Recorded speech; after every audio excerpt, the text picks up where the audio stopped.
Iya. Halo, selamat siang Pak Ami. Iya. Selamat siang. Iya Pak Ami. Saya perkenalkan, nama saya Dimas dari Bang Pak.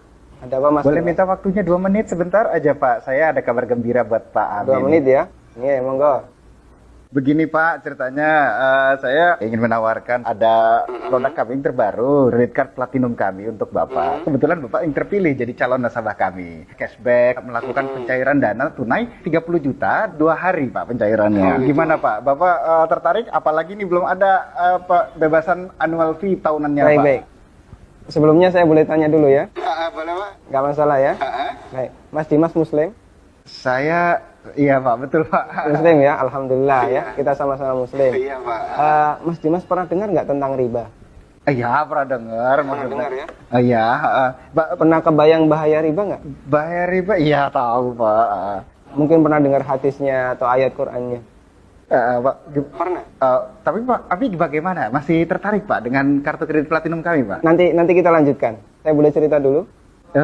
Ya, boleh. Ya? Jadi gini Mas Dimas. Coba Mas Dimas bayangkan kalau ada orang yang berzina sama ibunya. Kira-kira respon masyarakat gimana? Semua orang sepakat jelek ya.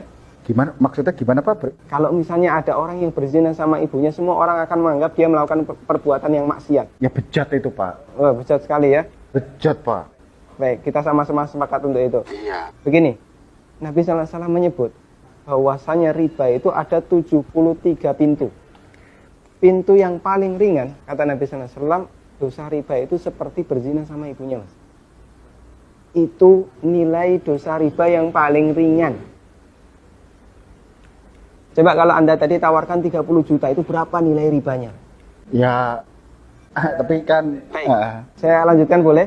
Iya. Ya, kita lanjutkan dulu ya. Iya. Saya sebutkan, ini ada beberapa fase kehidupan manusia. Orang yang makan riba semuanya mendapatkan azab dari Allah.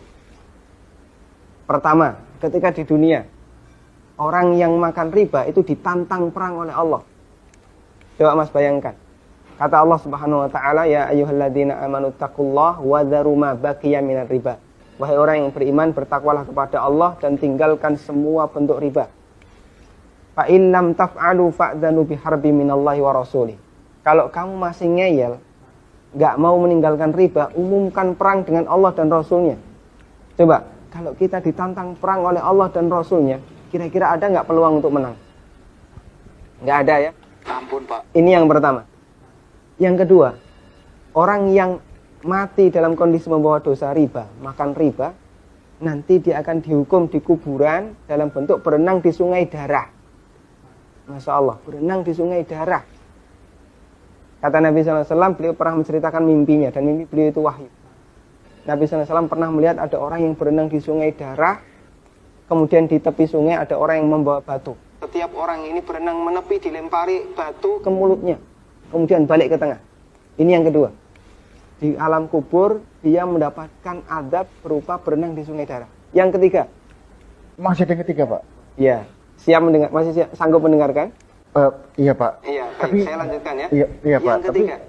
Ketika orang ini dibangkitkan oleh Allah dari alam kubur, dia dibangkitkan dalam kondisi sempoyongan, Mas. Allah Subhanahu wa taala bercerita, alladzina ya'kuluna riba la yaqumuna illa kama yaqumul ladzi yatakhabbathu syaitan minal mas. Orang yang makan riba, mereka akan dibangkitkan pada hari kiamat dalam kondisi sempoyongan seperti orang yang kerasukan. Iya Pak. Artinya yang lain berjalan normal, dia sendiri sempoyongan, menyakitkan. Kemudian yang keempat, tadi sebelum hisab ya, ketika dia dibangkitkan sebelum hisab dia sudah disiksa. Yang keempat setelah dihisab, orang yang makan riba itu kan makan harta haram ya. Iya Pak. Makan harta haram, Pak. kita sepakat itu. Kalau kemudian daging kita tumbuh dari sesuatu yang haram, berhak nggak dapat surga? Enggak Pak. Layak nggak dapat surga? Enggak Pak. Sementara tempat di akhirat cuma ada 2 pilihan. Kalau nggak surga, neraka Pak. maka kata Nabi SAW, kullu lahmin nabata bin suhtin, setiap daging yang tumbuh dari sesuatu yang haram, kata beliau, annar aulabi. Iya Pak. Neraka lebih layak baginya.